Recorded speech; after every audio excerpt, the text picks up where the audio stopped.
Hello, everyone. I'm Bill Raggio. I'm a senior fellow at Foundation for Defense of Democracies and editor of FDD's Long War Journal.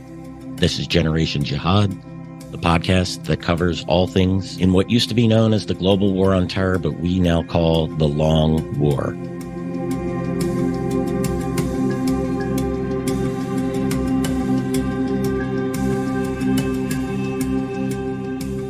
Well, after the other day, we talked a little bit about Al-Qaeda. We're going to return to Israel's war with Hamas and various terrorist organizations in Gaza, as well as the beyond. And today we'll take a closer look at Hezbollah. Of course, Joe Trusman, who's a research analyst at FDD's Long War Journal, will be joining. Our guest today is David Daoud. He's a senior fellow at Foundation for Defense of Democracies, where he focuses on Lebanon and Hezbollah. David was with FDD as a research analyst a while back, and he was a contributor at Long War Journal. And then he took a hiatus and, did some other things. And now he's back at FDD. Welcome back, David. It's great to see you. It's great to talk to you. It's been a while. It's great to be back. Like I said, it's like coming back home.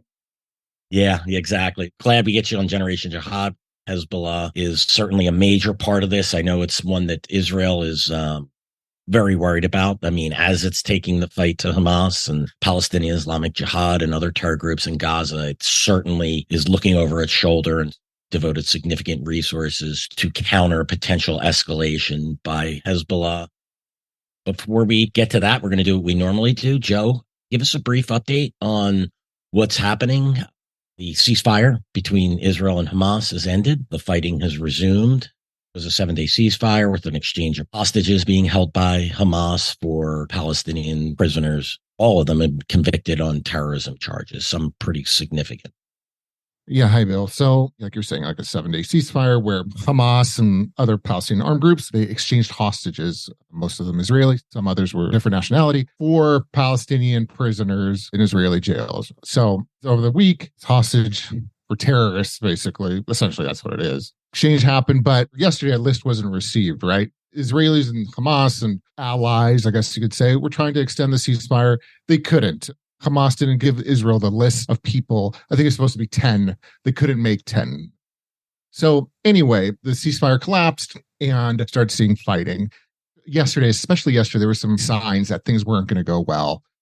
Houthis in Yemen, Iran-backed militias in Iraq, also known as the Islamic Resistance in Iraq, they published statements saying if the Israelis were to start fighting again in Gaza, that they would resume fighting as well. So it happened. So now, since early this morning, local time in Israel and Gaza started seeing fighting.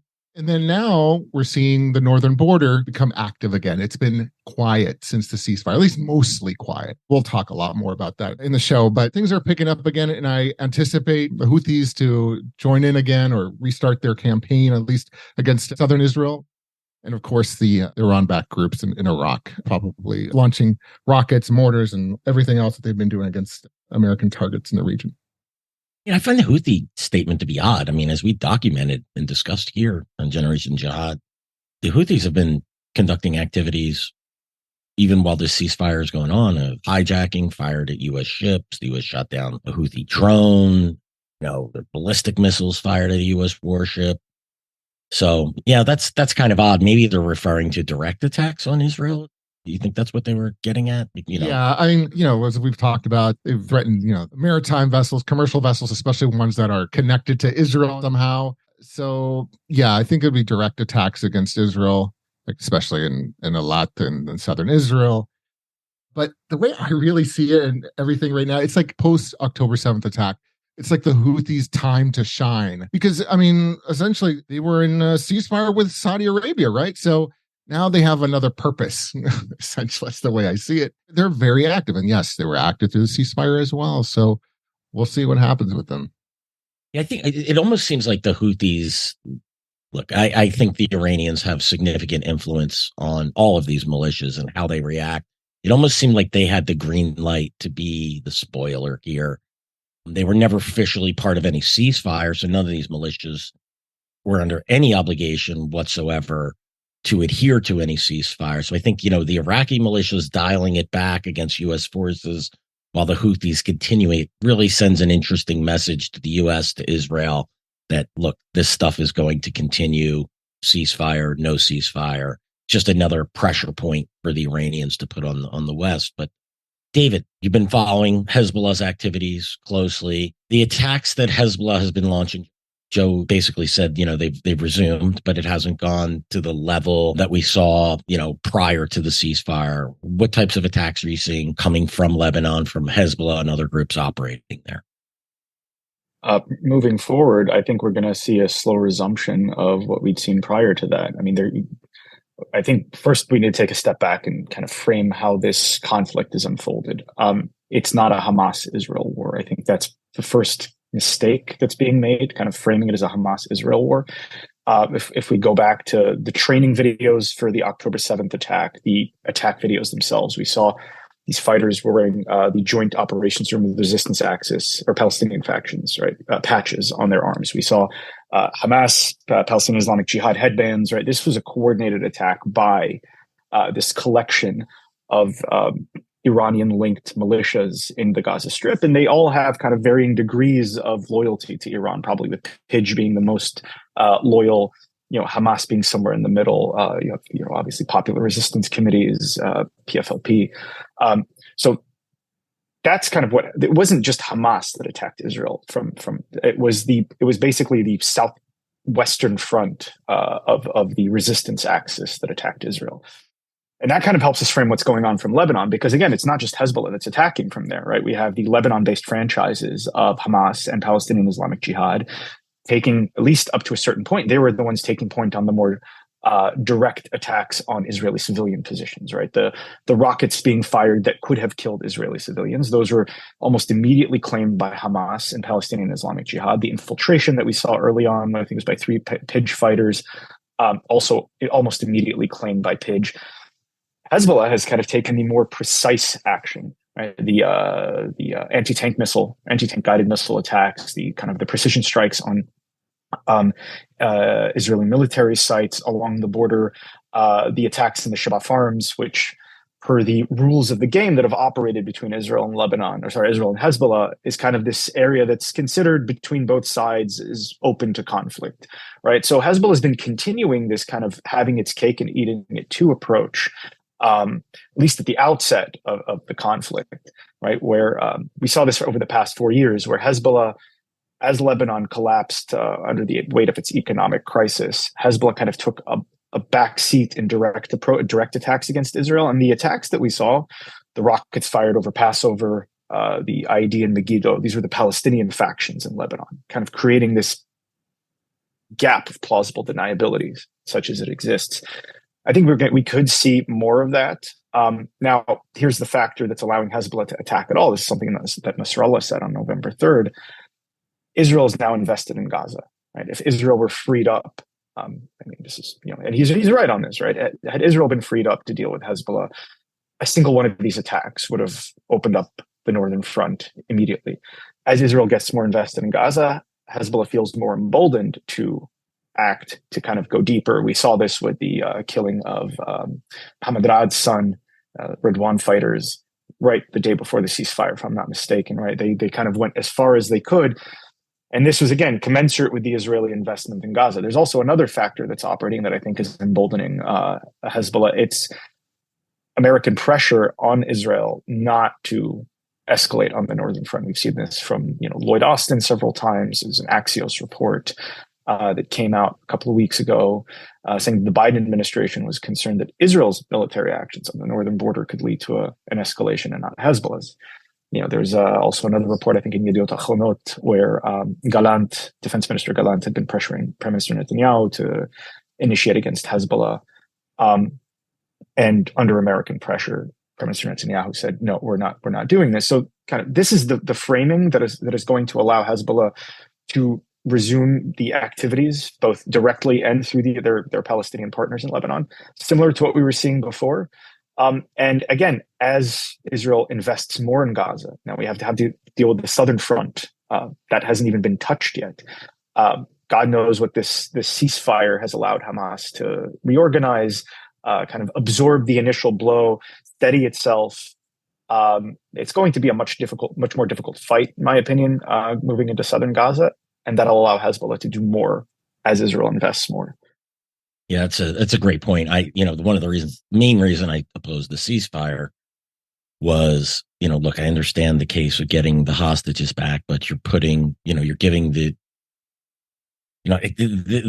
calculus of this fight had to have changed for Israel after October 7th. And I'm not really sure. I mean, they fully grasped this, that like going back to uneven hostage exchanges, exchanging terrorists for civilians, things of that nature, just a major mistake. But and to your point, David, mea culpa here. Yeah, I didn't put my sort of disclaimer when I refer to Hamas. I usually say Hamas and company, or you'd say use it for shorthand, just because it's in conversation it's difficult to go Hamas and Palestinian Islamic Jihad and Popular Resistance Committees, and so yeah, you're correct about that.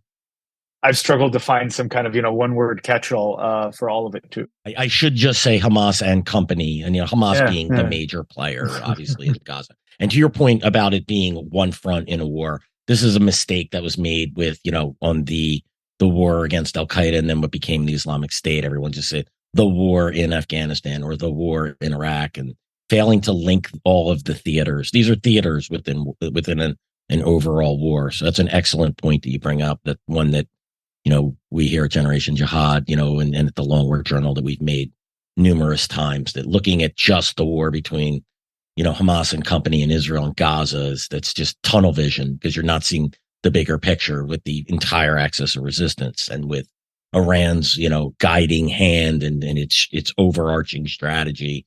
If you take those if you don't put that in context, you made the perfect case of how Hezbollah is operating. So really, thanks for that clarification. And to a point you made earlier about kind of how the ceasefire has how the not uninvolved militias have operated in a ceasefire. This further demonstrates Iranian coordination, right? The Iraqi militias were not partners to the conflict, nor were they partners to the ceasefire, yet they stopped, right? Same thing with Hezbollah. And I think the Houthis are also playing a role that is, going to divide Israel's attention more, divide Iron Dome batteries, divide anti-missile batteries. It's harder for the Israelis to reach them than it would be, say, Hezbollah. Right? They're all the way in Yemen. So I think they all seem to be playing a very orchestrated role, each within, and this is how the resistance axis operates, each militia operates within the context of its own capabilities, its own limitations, its own domestic constraints, but they are all contributing. And they all seem to, again, stop in unison or act in unison. So this kind of demonstrates the subtle Iranian coordination, despite the denials by Foreign Minister Amir Abdullahian that's been kind of accepted. A lot of the policy community in DC, interestingly, that this is a rogue action, or these actors are not necessarily operating according to a top-down hierarchy. To a point you made about the Houthis, right?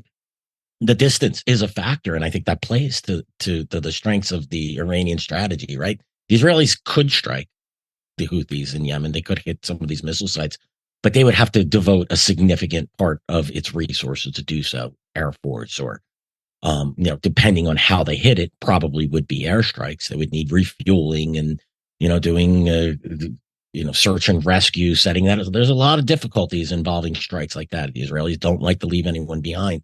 And that distance gives the Houthis the ability to be the spoiler in all this. The Iranians get that's my assessment of is that this is all happening in the background, and we could still hit you even while you're in a ceasefire. Sure, our militias in Iraq, sure, the Hezbollah and the other groups in Lebanon and along the Syrian border are quiet, but we're still going to dial the pressure up on you here. And I think it's a very clever strategy by the Iranians. They've, it's really interesting to watch them assemble these assets over the years. One of the things I was screaming about these Iraqi militias for well over 15 years, explaining how they would be force multipliers for the Iranians in the fight to come, how they were developing them, and how they basically are my view, Hezbollah on steroids, right? Hezbollah helped form these groups. We all know Musa Ali Dakhou's role in that, and Hezbollah's roles, and what the U.S. military called the special groups. And anyway, I won't go too deep into that, but I just watching the Iranians execute this strategy and watching the people in the West trying to disconnect the dots. Well, the Houthis are rogue, or the Houthis really aren't under the direction or taking Or direction from the Hamas's operation Iranians. was a rogue operation, right? Like that's the narrative we keep hearing. Well, they didn't know and they were surprised, and Exactly. Yeah. mm-hmm. Right. I mean, it just gives them cover to do what they do, right? Mm-hmm. Well, it's also like, I mean, it's a continuation of the failure. I mean, Tzachi Negbi was the current head of the Israeli National Security Council. I think on one of the first Saturdays after the war, maybe a weekend, if I recall, came out and said like, "Hey, we failed to read Hamas." Right? We thought because they sat out the kind of the rounds of fighting in 2022 and 2023 that they'd absorbed the lessons of 2021. They just wanted to, live and let live. And really what Hamas was doing was operating kind of according to this broader pattern by the resistance axis, which is like, hey, if you can step to the forefront, do it. If not, sit back, let if Pidge can take more of a beating, Pidge will step to the forefront. We'll hold Hamas in reserve. And, continuing to see like this disconnect, this idea of rogue action, this idea that they're not supporting each other is a continuation of that failure of imagination that led the Israelis not to be as alert as they should have been on October 7th. I mean, I don't know how much I can go off on a riff here, but personally, I think some of it's deliberate in that if you want to preserve the option to continue negotiations with the Iranians the day after this war ends, and it will end at some point, then you have to demonstrate or at least pretend that there's a disconnect between Iran and the most barbaric action we've seen in the Middle East in, I don't know, that's certainly my lifetime. I can't think of something, maybe Halabja rivals it in terms of just its visceral barbarity. But how could you negotiate with an entity that, or with a country that has spin-offs that act worse than ISIS? So I think part of that is a deliberate, attempt to keep room to negotiate with the Iranians the day after. Yeah, absolutely agree with that. If we admitted what the Iranians were doing, policymakers, then they couldn't get into nuclear negotiations and releasing money to the Iranians, things of that nature. And it's absolute madness. You had mentioned, I think the Hamas lulled the Israelis into a false sense of security. There was an article in the New York Times. Look, I don't know the veracity. This was published yesterday, on that the Israeli military and intelligence had plans from Hamas to. Did you get a chance to read this, David or Joe? Did you see this? I saw this. Yeah, I forget where I saw this, but I did see something along those lines that they saw it and they're like, they can't execute this. That was the Israel, and they're saying, look, they're not fighting, they're not doing anything. Yeah. It's clever, right? Well, because they're focused, they turned their eyes to Israel. I said early on that the Israelis, I remember, Joe, I think you could attest to this. One of the first things we talked, I said the Israelis lacked imagination and there was an intelligence failure and an analytical failure here. And this article discusses this. But it was, if you're going to execute attack like this, what better way to do it than to lull your enemy into a false sense of security? And that's what Hamas did. And look, I realize we're getting a little off the topic of Hezbollah here, but it all fits, right? Because the one group, as you perfectly laid out, David, one group dials it up, the other one dials it back. Well, another group, then those two dial it back, and another group steps in, and it's a way to, everyone's kept guessing, and then in some ways they misread the room. I really always felt that, it was a failure of imagining. The Israelis never believed that an attack like this can occur. And that is, once you see the I don't know how to put this, but once they underestimated their enemy and didn't think that the enemy had the capabilities or had the imagination to carry out this attack, that's when this was lost. That's when, it was destined for something like this to happen. And it's frightening. You see this on a micro level. I mean, just a final point on this, like Gershon Baskin, who's an Israeli peace activist, he, considered this Ghazi Hamad, who's a member of the Politburo in Hamas. This is the guy who was on LBCI recently saying, we're going to do this again and again and again and again until Israel is destroyed. I mean, Gershon is sitting there writing these mea culpas about how, like, he considered Ghazi a friend and they were talking peace. And this is the guy he negotiated the 2011 Shalit deal with. I mean, And you see kind of the shock almost in Baskin's writings that a Hamas member is acting like a Hamas member. And this is, again, this kind of just demonstrates the extent of the deception, that even on a personal level, you can somehow be lulled into a false sense of security that, hey, well, this ISIS guy, he really wants to make peace, right? This Hamas guy, he really wants to make peace. And built based on that, you see Gershon. I mean, he's a particular type, but he written several articles in J-Post, basically calling for the end of the Jewish state and all that, based on this idea that, well, hey, look, even Hamas wants peace. So just the extent of the deception. Yeah, I saw this with Afghanistan, with the peace talks, with the Taliban are in peace talks. They want peace. Yeah.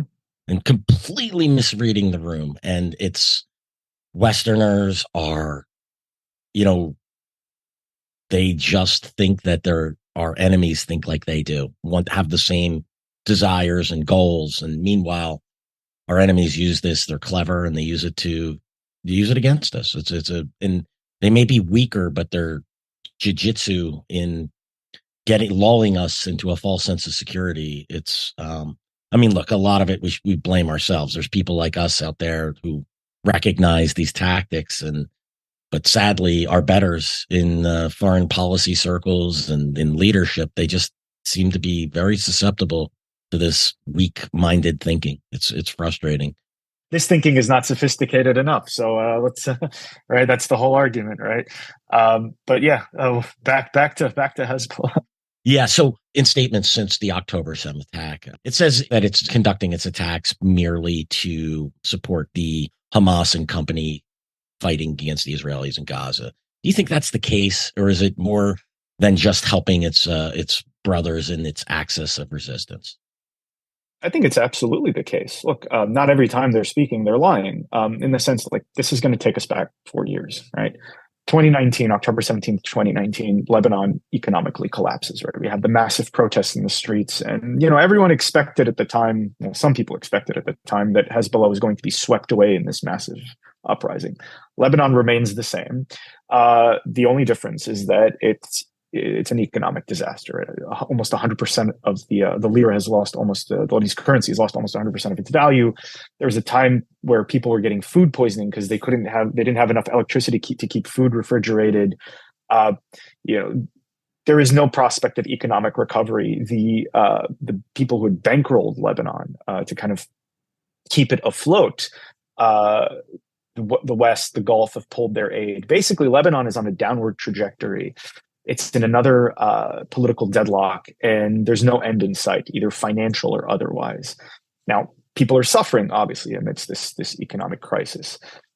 You don't want to be seen to be the guy who compounds that misery with a war with Israel, especially one as destructive as the Israelis are promising it to be, because of how Hezbollah is intertwined with Lebanon's civilian infrastructure.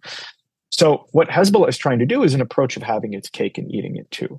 Now, I think ideally, in an ideal world from the resistance axis's perspective, what happened in October 7th would have happened from several fronts, right? What happened on October 7th was Hezbollah's threat to invade the Galilee that Nasrallah made in February of 2011, just from Gaza. That's exactly how it would have unfolded.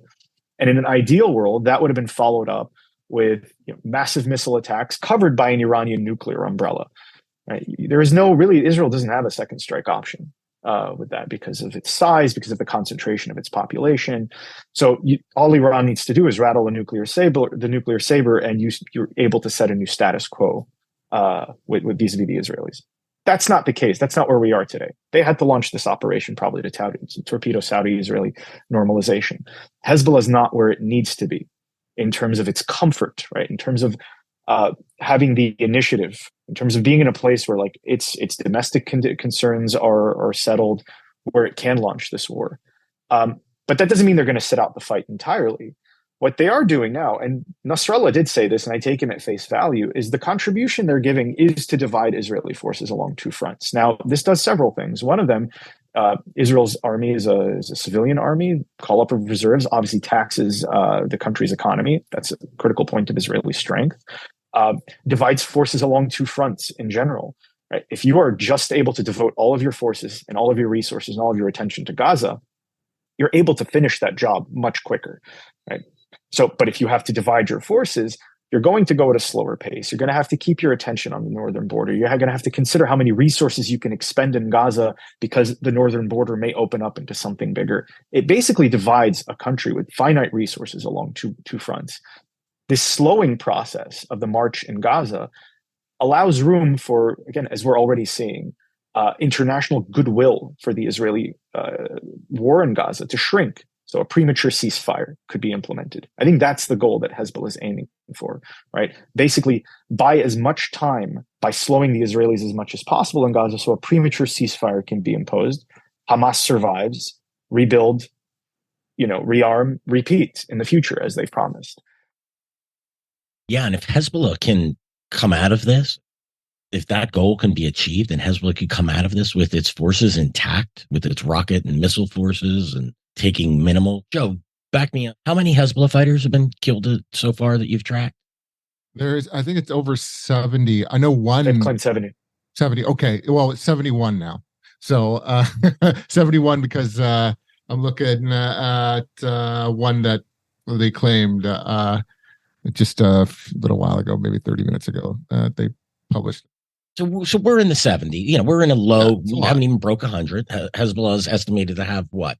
50,000, 100,000 fighters, 40,000. Yeah, and that's just that's not counting other forces they can call up. That's not counting Lebanese resistance brigades, right? So they have more that they can call up. Yeah, if they can walk out of this with a couple of hundred casualties, its forces intact, and Israel forced into a ceasefire, that's a major victory for Hezbollah, in my opinion. Would you agree, David?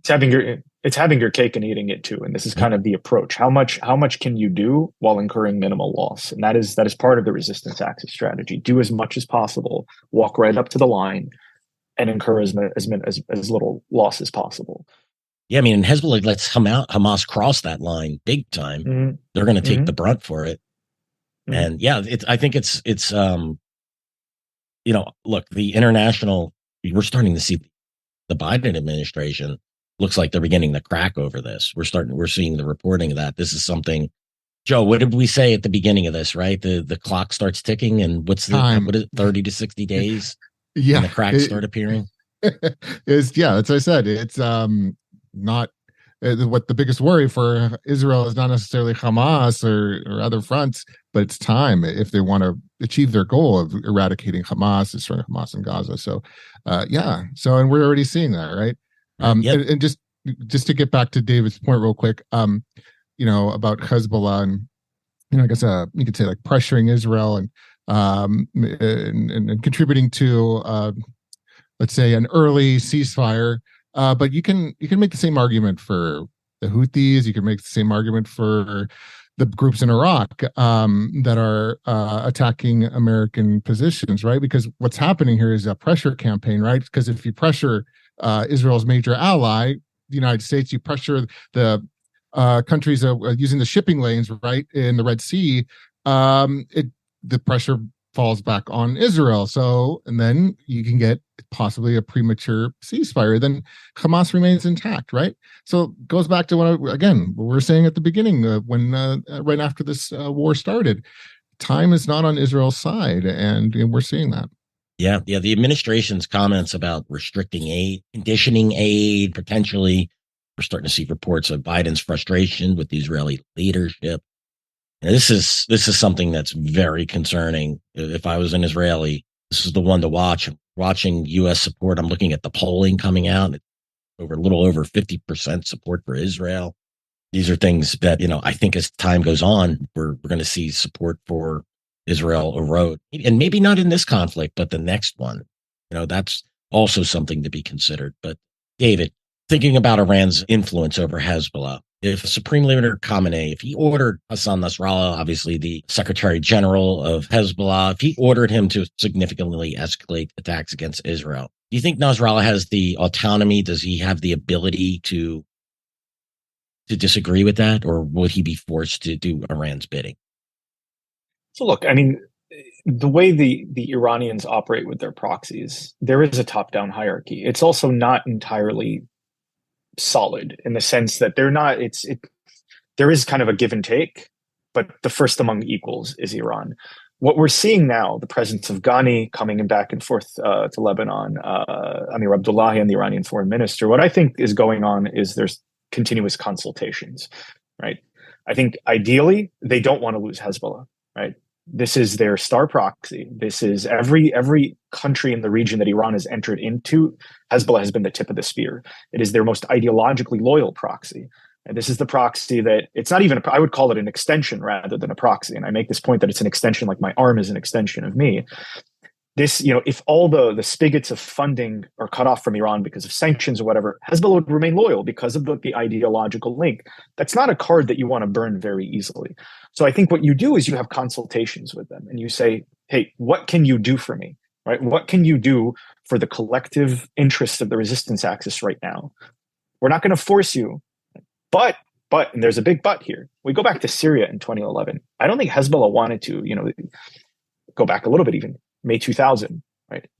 Hezbollah was the darling of the Arab world. This is the resistance movement that had humbled the undefeatable Zionist army, the first to reclaim Arab land by force and expel the Zionists by force, and so on and so forth.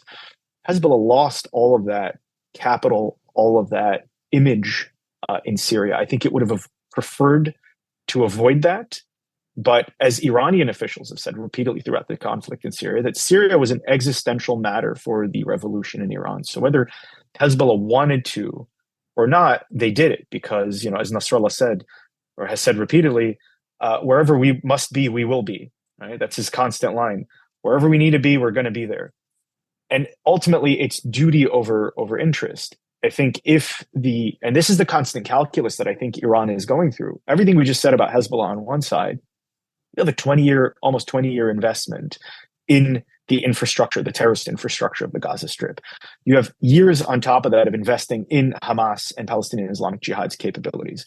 You're risking losing that right now as Iran, right? You're risking losing at least your 20-year investment. I mean, Al-Akhbar, after the 2005 disengagement, said that even Ahmad Boughniya went to Gaza to help them build up their tunnel warfare capabilities, rocket warfare capabilities, the funding that has come, the know-how. You're losing a front against Israel. Now, the question is, when you're from, Khamenei's perspective or from Salami's perspective or whoever's really calling the shots on this, is risking Hezbollah worth saving Gaza?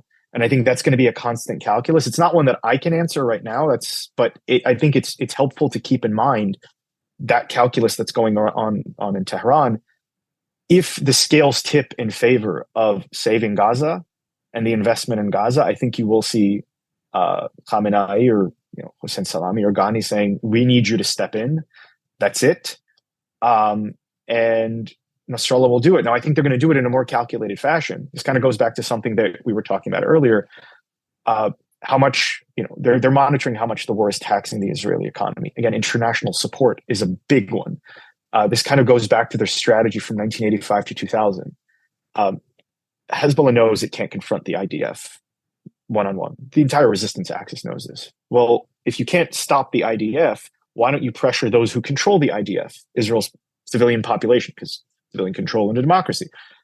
In this case, if you can't do that, go to those who control Israel, right, which is the international community in the United States.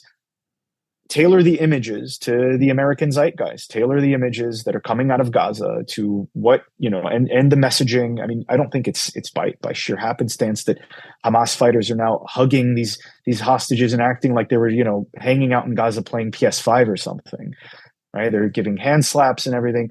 This is to kind of clean up the image that was damaged on October 7th, to give this image of a genuine resistance movement, to again tailor what Hamas is doing to the American 2023 mindset, especially the 18 to 24 age group.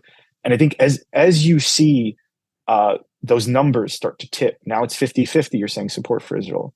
What about when it goes to 49-50, 51, right? 48-52 and so on? I think then you might see more leeway for Iran to tell Hezbollah, we need you to act now. David, I'm going to disagree with you, and I think you're going to wind up agreeing with you. I don't think it's tailored to the 18 to 24 age group. I think it's tailored to the 12 to 24 age group. I'm seeing images and videos of young children, with pro-Hamas statements and things like that. And I think they're forward thinking on this. But anyway, neither here nor there. Yeah, agreed. It's that's what, you know, that's what's really disturbing me in all of this, is watching how our youth are being sold a very bad bill of goods on what this terrorist organization is, what these terrorist organizations are. I actually agree with you 100%. I think we talked about this with our colleague Benham in a previous podcast. My experience is these groups, they operate, it's not top down. We order you to do so. They do things on consensus, and they try to achieve that consensus and get it back. You know, like you said, what can you do for us? You know, what's the most you can do? I think they work along those lines. You described it perfectly, in order to achieve the overarching goals. And what's the current mood about Hezbollah if you could even determine this, about Hezbollah inside of Lebanon, outside of its rabid core supporters? What do you think the average Lebanese citizen thinks of Hezbollah, with the deterioration of their economy and now with this fight against Israel, which they don't need? Look, I think it's a complicated question, but let's start with Hezbollah's kind of circles of support. Yeah, you have kind of and I think the way to look at Hezbollah supporters is kind of like concentric circles. The hardcore, right? These are the people who are ideologically and religiously committed. Hezbollah could burn the world around them, and they would not budge. Right? They are just that committed. As you go out, you have people, even among kind of Hezbollah's support base. And this is the kind of the genius, if you will, of Hezbollah's support base. It's very flexible what it is to constitute a Hezbollah supporter. You don't have to necessarily be ideologically rigid, a religious person. I mean, I'll tell you one thing that I saw during a visit to South Lebanon, a Hezbollah bikini. And I'll leave you to imagine where the signs of Hezbollah are strategically placed. But you would not see that, say, in Iran or with ISIS. Like they know how to keep their circle of support flexible enough. And as you go out, people are supporting Hezbollah for different reasons, right? There are some who will support Hezbollah because it gives them the ability to go toe to toe with the traditional, Sunni and Maronite leadership class of Lebanon, where the Shia were kind of the bottom. Gives them that kind of that Shia pride when you're talking about a sectarian feudalist country like Lebanon.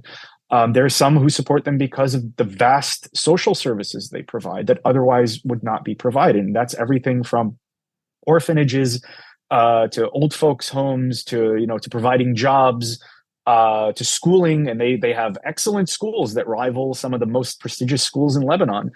And then you have people who are supporting them. We might sit with these types. They might have a beer with us. You would not be able to tell the difference in terms of their lifestyle between us and them. But they still support Hezbollah for something that's a tangible return. In some cases, it's resistance, right? The idea that they've been sold on, that Israel is this murderous, rapacious entity whose raison d'etre, its vocation. The Israelis wake up every morning and say, we want to kill Arabs and steal their land, right? And the only thing deterring them is Hezbollah's strength. So you need Hezbollah to be strong. Now, how much each group constitutes of Hezbollah supporters, I would say the majority are kind of in that outer area that are supporting it for these utilitarian reasons. That puts Hezbollah in sort of a bind. It can't act irresponsibly, right? Meaning they might support Hezbollah attacking Israel in a case where Israel seemed to launch the first strike, right? And this isn't, by the way, limited to the Shia community. There's a lot of talk of like the Shia opposition and all that. I think that's, unless they can muster critical mass and organization, they're irrelevant. But let's talk about outside of the Shia. Even during the height of the Lebanon protests, I remember a Lebanese woman who had a cross about this big around her neck, criticizing Hezbollah's political participation, but saying she supports Hezbollah if they, and I quote, shed the blood of a Zionist, right? So outside of that, right, even in Jounieh, which is a heavily Christian area, you had another woman coming out and saying, Nasrallah, bring your forces down to help us, right? So where are you... Now, would that woman, that same woman who thinks Nasrallah would have been a savior in that moment during the Lebanon protests and kind of these thugs coming out and beating up people, or against the corrupt political class, would she support Hezbollah opening up a war against Israel? Probably not. She wants Hezbollah to protect her. So Hezbollah has to maintain that image in order to maintain that support. That complicates it, but look, they've done this before. And it also kind of, from the Lebanese side, let's say Hezbollah does throw the first punch like they did in July 2006. And I've talked to many Lebanese. Look, I fought in that war on the Israeli side, and I've talked to Lebanese on the other side. And what the Lebanese remember, I know what I remember. I remember the attacks and the rockets that came before and the kidnapping. The average Lebanese doesn't even remember that. The intensity of the Israeli campaign could make the average Lebanese forget the original Hezbollah provocation, and end up lining up behind Hezbollah. Now, again, it depends. It really depends. David, if I may interject, that's almost what we're witnessing right now, right? Hamas launched its brutal attack. Yeah. Israel responds, and what most people, or those who are coming out basically in support of Hamas, they're only focused on the one thing, and they're actually lying about, I've seen people make statements like that was a black flag operation, or they didn't really. So that's a very interesting point that you make there.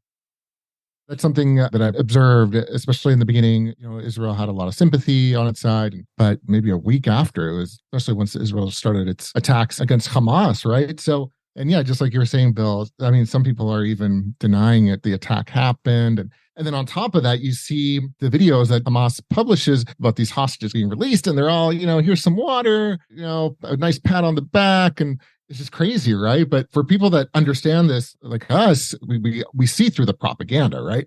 We understand, but a lot of people don't, and that's become an issue here. And now, yeah, it's this public opinion. Hamas is really playing on that. It understands, and Hezbollah and everybody else, right? So I think that's an important point to make here. Well, also vis-a-vis the Lebanese, look, any Israeli campaign in Lebanon is going to be inevitably brutal, and it's going to inevitably fall on the Lebanese population, Lebanese civilian population. And look, we can sit here calmly in Washington, D.C., or discussing this, but if you're someone who has bombs falling on you, it's your instinctive reaction to hate the person dropping the bombs, irrespective of whether they're justified. You're not going to sit there and make that calculus, right? It's a visceral reaction. You killed my cousin, you destroyed my house, whatever it is. And it's equally instinctive for you to say, oh, whoever's going to give that guy a bloody nose, good for them, right? Now, that doesn't mean that the day after the war, there might not be some kind of reckoning. Again, it's hard to gauge how this would shake out. I think Hezbollah is taking into account the idea that if it appears to have irresponsibly goaded Israel into war, it will lose that support. But if it plays its cards right, and Israel looks or does actually throw the first punch, and Israel may have to throw the first punch, right? This is a growing threat on its northern border. I mean, this is kind of the damned if you do, damned if you don't nature of this conflict. That may end up redounding to Hezbollah's benefit in terms of its public support. That is, if Hezbollah survives the day after the war. But those are just things to consider. Yeah, and Hezbollah technically did throw the first punch. They were the first ones. Yeah. The Israelis did not launch attacks into Lebanon until, all their attacks have been responsive, but that's not how it's going to be. That's not how it's going to play in the propaganda. We see it, but they don't. Perception matters more than facts in this war. It is something that Hezbollah perfected between 1985 to 2000. I think that was the laboratory of their use of propaganda, information, and narrative in warfare to bridge the conventional gap they have with the IDF. And they've only, they've imparted that knowledge to their partners clearly, and they've only improved since then. And they realize that, again, perception matters more than facts. Kind of as Churchill who said, a lie can get halfway around the world before the truth can even get its pants on. And we're seeing this. It's also much more difficult to make a factual argument. Yeah. Like, look how much time we've had to spend to discuss like theoretically simple things. Think about how simple it would be to just put out a lie and let it, and especially when you don't have counter arguments, right? You're not dealing with an open information ecosystem, right? Hezbollah has TV, they have newspapers, right? They have an ability to kind of surround you with information, and it's not like the rest of Lebanon's media outlets are necessarily going to contradict that narrative. That'd be suicide. Absolutely. Yeah. And what's disturbing, and they have two audiences, right? They have their audience in Lebanon and in the wider Arab world. But then that message is bled over here into the United States to a point where you have, and I think that's the real, they're smart. They recognize they need the local support, but they also need to support here in the US or in Europe in order to weaken the support for Israel. But David, I'm going to ask one final question. The U.S. has provided billions of dollars to prop up the Lebanese army. And at the outset of this conflict, I believe the Lebanese military came out and said, "Well, look, if Hezbollah wants to," I think it might have been the defense minister in Lebanon. I can't recall. It was about a month or two ago, and basically came out and said, "Well, if Hezbollah does start a war with Israel, there's nothing we can or will do to stop it." Is that a good investment by the U.S.?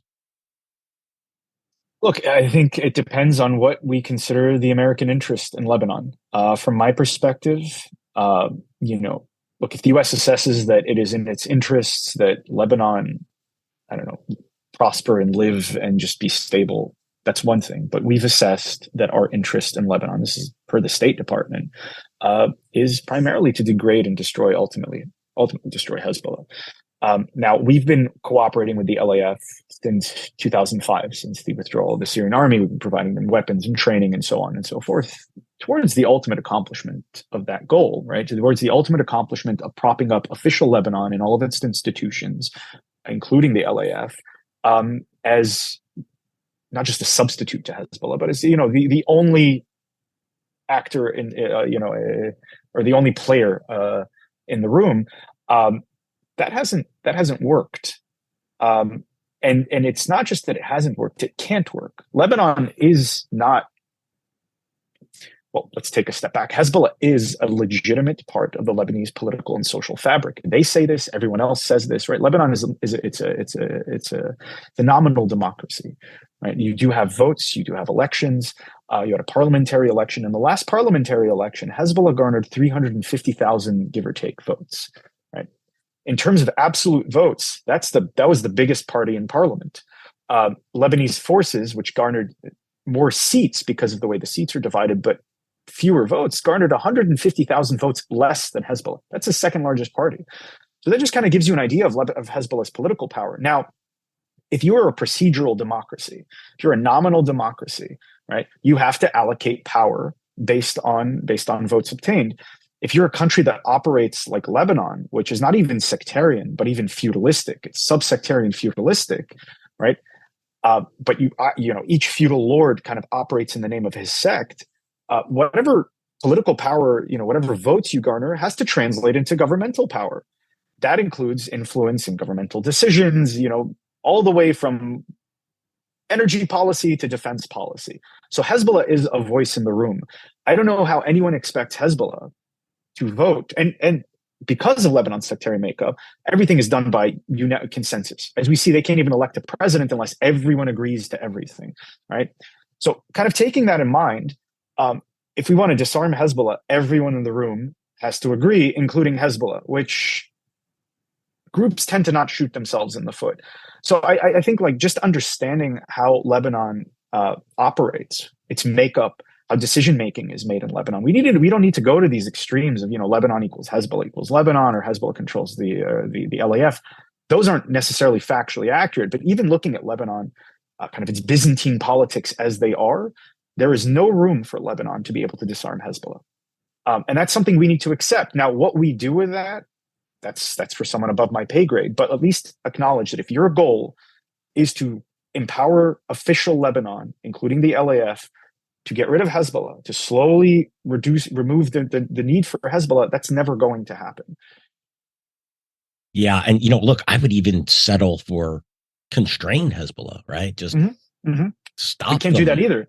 We can't do that either. Yeah, exactly. Because you have to get Hezbollah's permission to constrain them. So it's not, you laid that out perfectly, David. I really appreciate that's the explanation that only someone like you who really understand the intricacies of Lebanon can put out there, because I don't think most people understand this, that is the reason. And yet the U.S. will continue to provide U.S. taxpayer dollars to prop up a Lebanese military that couldn't in our wildest dreams give the minimal results that we would hope it could deliver. It's been 18 years that we've been at this policy, right? It's not like we've tried this for 5 years. Let's give it another 5 to see. It's almost 2 decades, right? I was still a kid when this went into effect, right? And we're worse off today than we were back then. I mean, Hezbollah was more constrained under when Lebanon was under Syrian domination than it is today under Lebanese ostensible sovereignty. So if you've tried something for 18 years and you've produced not just no results, but net negative results, it's at least time to reassess the efficacy of the policy or the policy entirely. Yeah, and I'll give the listeners an example of this that everyone will get. Pakistan, we've propped up, we after 9/11, we gave Pakistan probably $1 to $2 billion a year in order to get, rid of terrorist groups as well as constrain the Taliban. And the Taliban killed American troops every year, and the U.S. would go back and give them more, and we would ask them, and they just felt that. I don't want to get into a long story about this, but this is when I learned that there was no daylight between the Republican and Democratic Party when it came to U.S. policy on Pakistan. All they believed was that throwing money at the Pakistani government and the Pakistani military would grant us a solution. And what the Pakistanis did was just take our money, laugh at us, and continue to do what it wants. And, this is how bad policy gets made and how our taxpayer dollars get wasted.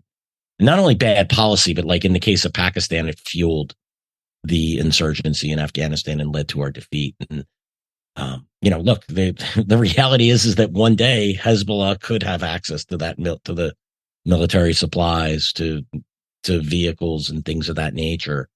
I just think that's a recipe for disaster. And, one I would hope that a sane government would stop immediately after witnessing all of this. But same thing we see with Lebanon, both Republican and Democratic administrations. I mean, the Trump administration, for all of its maximum pressure on Iran, was the administration that started the negotiations for the maritime border deal, right? Which also kind of it infuses money into Lebanon when Lebanon hasn't reformed. Right. And what that does is it kind of stabilizes the roof above Hezbollah's head, because Lebanon's makeup, like Hezbollah, is a symptom of Lebanon's problems, not the cause of them. So if you give money to an unreformed Lebanon, all you're doing is providing stability for all of the bad actors in Lebanon, including Hezbollah, to just, sit back and relax and have money come in. There was no increased pressure on the LAF. There was no talk of defunding the LAF or even reconsidering our policy. It was the same thing. This notion that the United States must save Lebanon. Again, the question is why, and how that serves the U.S. interest. That remains unanswered, because we start to answer that question. But yeah, it seems to be the same thing, that we have these sacrosanct ideas that we refuse to mess with. Yeah, our policy is give crack to a crack addict and hope they quit. And it's just not how the world works. So, David, any parting thoughts before we finish today? No, that's all. I mean, I think we covered everything. We'll keep monitoring this, and glad to have been on. And Joe, do you have any parting thoughts before we wrap it up? Right. Just going back to David mentioned earlier, if Hamas finds itself in deep trouble, they'll start calling for help. And will Hezbollah, will they come and essentially save Hamas? Something we've been talking about, Bill, from the beginning, actually. How far is Iran and Hezbollah going to go as far as saving one of those, I guess you call it chess pieces, right, of the axis of resistance? I still don't have an answer for that, right? But I think, and we're seeing it today, the Israelis are moving, they're in their next phase of conflict. They're moving south. Are they going to be able to destroy Hamas? I don't know. If Hamas needs the help, will Hezbollah come answer? I don't know yet, but I could see it happening. But I think that's the real gamble that Iran took with this, right? Like, if they can force the ceasefire, if they could force and Hamas survives this, that's a definite win for everyone. But if it's perceived amongst the axis of resistance that Iran sacrificed Hamas, how does that impact all of these other groups? Do they feel that they're the next pawn on the table to be sacrificed? Now, I would argue the Iraqi and Syrian groups and very likely the Houthis probably go, oh, well, look, we're too far of a reach for Israel to destroy us. But Hezbollah may be looking at this a little differently. And now, David, I agree with you. They are as you said, an arm of the Iranian beast. I definitely agree with that. But there certainly within the rank and file, within individuals, have to start asking questions if it's perceived as Hamas being sacrificed carelessly. Now, I will also say this, given the sophisticated propaganda arms of the Iranians and Hezbollah, that I would guess a lot of that could be overcome or be mitigated. Well, they're already moving on it. I mean, to that point, Nasrallah in his November 3rd speech, and I think the subsequent speech also kept emphasizing how this was not necessarily a rogue action, but an independent action by Hamas, right? We learned about this on Saturday, just like everyone else was his exact. And I think that's, again, to create that distance between resistance as a principle and any potential destruction of Hamas that may occur, or defeat of Hamas that may occur. And I think there's multiple levels that operate here, right? That resistance as a concept can never be defeated. Otherwise, what's its utility? And again, if one ends up being destroyed, to everything you're saying, well, no, Iran didn't sacrifice them. These guys decided to go out on a limb on their own. What can we do? It's tragic, but we learned about it on Saturday like everyone else, guys. Yeah, it's clever. It's definitely clever. It gives them a lot of leeway. Well, David, thank you so much for joining us today. It's been a pleasure having you on Generation Jihad. Got to get you back on real soon. Look, this is going to be a long war. None of us can predict what's going to happen next, but we are watching that northern front very carefully. Yeah, join us again. It's been a real pleasure. Thanks for joining us for today's episode of Generation Jihad. Just a reminder, you could find us on YouTube, Apple, Spotify, and anywhere else you listen to podcasts. Make sure you subscribe and leave us a review, preferably a positive one. Thanks again, everyone, and we'll see you all again soon.